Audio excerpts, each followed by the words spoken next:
Welcome to Penrose Learning, where we make understanding easy. You begin by shutting the house main and bleeding pressure, open nearby faucets and relieve the line.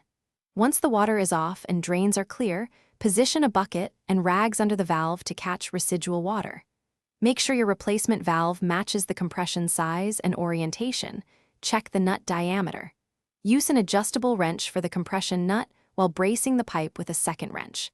Don't waste time on extra cleanup now. Proceed to loosen the nut securely and remove the old valve.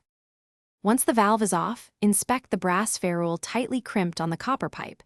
If it remains, use a ferrule puller or carefully cut and ream the pipe back 1/4 inch. Make sure the pipe end is straight and free of burred edges. A clean surface ensures compression sealing. Slide the new nut and ferrule onto the pipe with the tapered side toward the valve, then insert the valve stem fully. Tighten the nut hand snug, then use the wrench to secure. Do not over-tighten and distort the ferrule. After assembly, slowly open the main supply to pressurize the line. Watch the joint closely for any seepage. Once pressurized, cycle the valve open and close to seat the stem and verify downstream flow.